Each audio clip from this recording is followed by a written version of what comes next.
11, ang alam ko 11 po yun eh. Tatlong presidente po yun. Ito po, ang utang natin is nasa 4 million alone, 4 trillion alone sa loob ng 3 taon ng ating presidente. So pakinggan lang po natin itong favorite song ni BBM.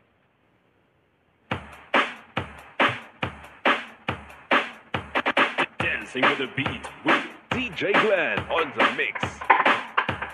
Marcos bangag, Marcos bangag, Marcos bangag, bangag, Marcos bangag, Marcos bangag, bangag, Marcos bangag, Marcos bangag, bangag, Marcos bangag, Marcos bangag, bangag, Marcos bangag, Marcos bangag, bangag. Yan po mga kababayan. So ngayon, pakinggan na po natin tong tanong ni Ivan Mayrina ng GMA7 kay Madam Claire Castro, mga kababayan. So tanong po natin, pakinggan po natin sila. Ito ay 62% ng debt to GDP ratio. Of the more than 4 trillion borrowed under the Marcos administration, can we account where it largely went? And is a 62% debt to GDP ratio still within what can be considered healthy?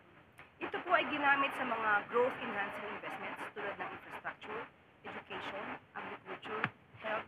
Ang sabi ni Madam Claire Castro, infrastructure.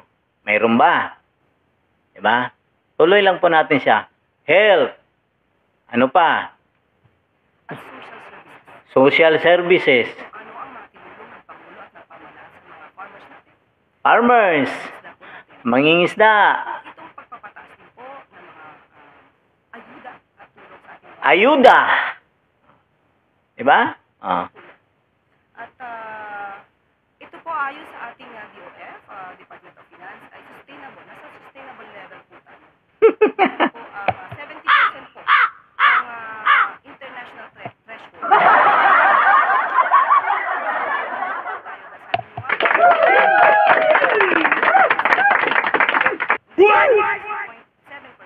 Pero may mukhang tumaas ng konti. Still, nandun pa rin po tayo sa range. It's above Nasa range pa rin daw tayo. Next 3 years of the administration. Kasi po, sa unang zona ng Pangulo, if I may point it out, ay target po na ibaba sa 60% or below ang debt to GDP ratio.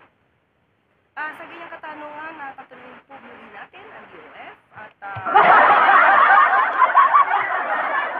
Dito, napapatunayan lang po talaga natin na itong tagapagsalita ng palasyo, hindi prepared po talaga sa mga tanong ng reporter. Ang gusto yata nito ni Madam Claire, yung kung ano lang yung sasabihin niya, yun lang ang itatanong nyo. Hindi ka pwedeng magtanong ng iba. Ituloy lang po natin si Madam Claire, mga kababayan. detalyado ang Yon mga kababayan, ang sinasabi niya, kaya ang mga utang ginamit sa infrastructure, health, sa pag-ayuda, sa mga mangingisda, sa mga magsasaka.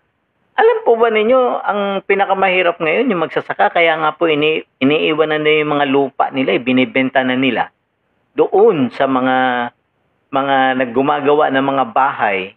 Kasi wala na pong tumatangkilik sa kanila. Bakit? Kasi puro po import ang gobernong ito. Di ba po? Alam po ninyo yan. And yet, sinasabi ng presidente natin na ang smuggler ng bigas nasa gobyerno.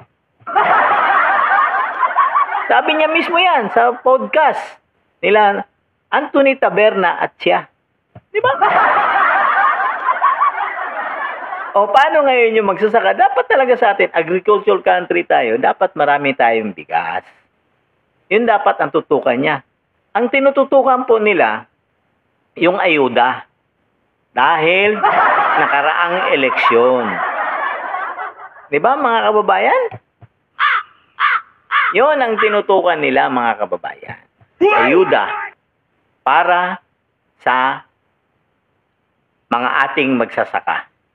Di ba?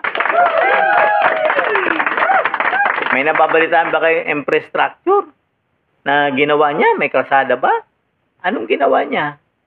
May sinasabi ba si Madam Claire? Anong naitulong niya? Nagrereklamo nga yung mga isda na hindi na makapunta sa West Philippine Sea. Dahil inaaway nila yung China.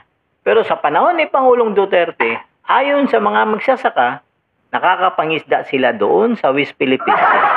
Kahit na may sigalot ang Pilipinas at ang China. Di ba po? Oh. Ano na nangyari sa bayan natin, mga kababayan? Ha? Hindi tayo, inaayos lang natin kasi 17 trillion na po ang utang natin. Si BBM ba magbabayad niyan? Tayo po, mga Pilipino, na nagpapakahirap araw-araw at bumibili sa palengke, sa grocery, tayo po lahat yan. Diyan po kinukuha lahat yan sa mga binabayaran nating tax. Kahit na hindi ka nagtatrabaho, nagbabayad ka. Hanggat bumibili ka sa grocery, sa Jollibee, sa kung saan-saang mga mall dyan, umiikot ka, nagbabayad ka ng tax. Kahit na sa tindahan, kasi yung tindahan, pag bumili doon sa grocery, nagbabayad po yun ng tax. Di ba po? Yan ang katotohanan dyan.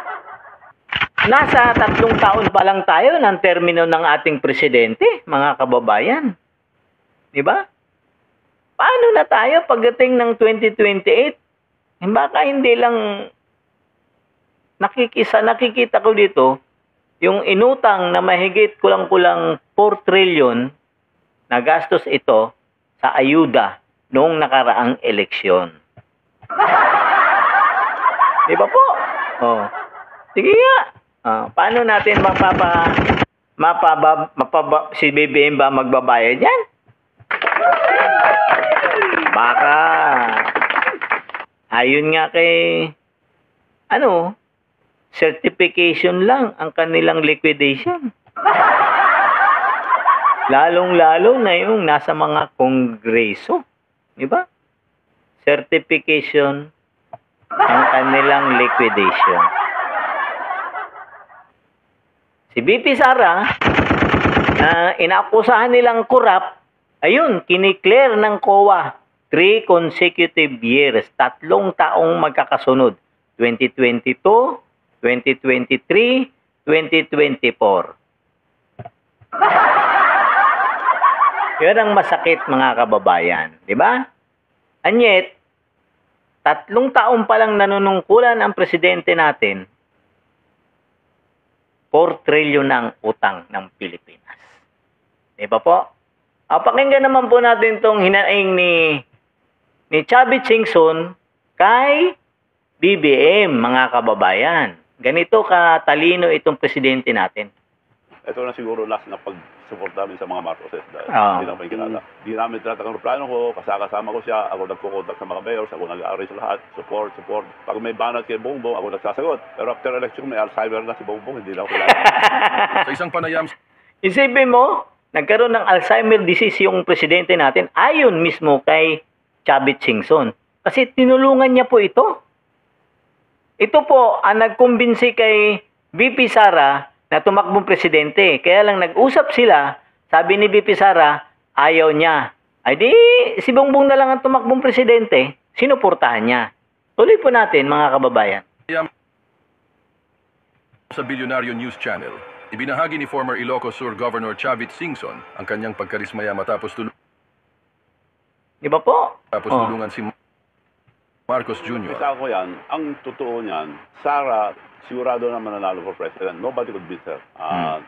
Very popular at that time. Now, si Bongbong naman, nakiusap si Amy Marcos sa akin, natulungan si Bongbong for his vice presidency dahil dinaya lang, sabi niya, tawagin muna yung mga leaders sa North bago ako pagbigay ng desisyon ko na tutulong sa inyo ako. I will invite them, all the leaders in the North, but I'll use your name because you're the president of the Mayor's League. Sige ako. Imbita niya, dumating naman lahat. So, pagdating doon, sabi ni Amy, thank you for coming.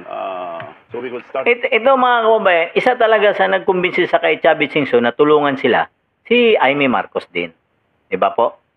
Ayon mismo kay Chubby Singson yan. Ang masakit ng kate, siya ang presidente ng Mayor's League nung panahon na yon, ng eleksyon ng 2022. So ituloy lang po natin si Chavit Singson, mga kababayan.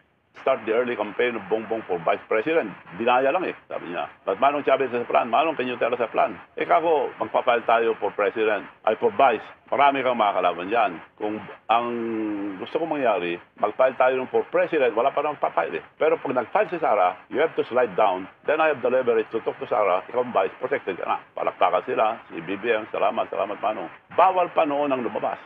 COVID. So, nakiusap ako sa Department of Health, pwede small group. So, nag-ayos ako, being the President of the Mayors League, regional mayors. Isang region, lahat ng mayors. So, nakilala si Bongbong sa mga mayors. Yung mga mayors nga, paano si Sara? Kaya nag-uusap na kami ni Sara, may plano ako dyan ako. For President. Sara for President Hindi, okay lang yan ako. So, nakako naman si Bongbong mag-slide down. O in the end, bakit hindi po nag-slide down si Nagkataon ng problema nung popular na si Bongbong. Sabi sa akin ni Bongbong noon, Manong, ang swerte ko, ikaw presidente ng Mayors League. Puro mayors ang minimit ko ngayon. Ang laki tulong ng mga mayors. Nung tumakbo ako noon, wala akong isang mayor. So nung nagka-momentum na po siya, ayaw na mag-slide down? No.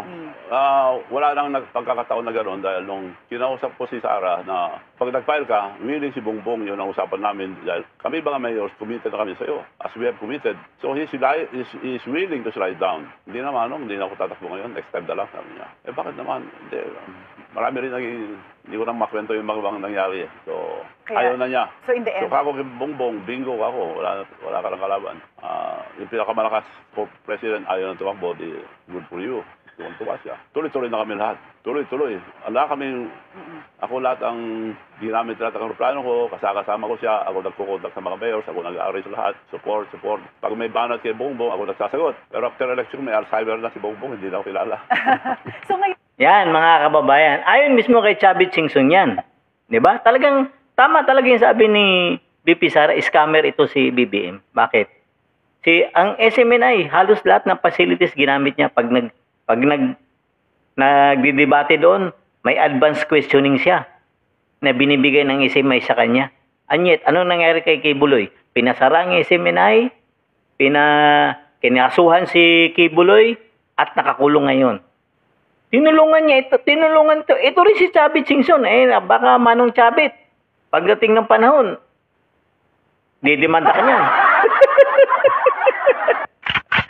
Makukulong ka rin yan, Chavit. Manong Chavit. Nakaw ka, lumabas ka. O, di ba? Yan, mga kababayan, ang presidente nating scammer. Ayon mismo kay BP Sara. Di ba po? Nakakalungkot mang isipin, pero totoo talaga. Okay po, mga kababayan. Hanggang dito na lang po ulit. Ako po ulit si Deo Durano. Magandang gabi po, magandang umaga, magandang tanghali po sa lahat. Don't forget po, like, share, subscribe to my YouTube channel, Deo Durano TV, Don 2.0. Magandang gabi po. God save the Philippines.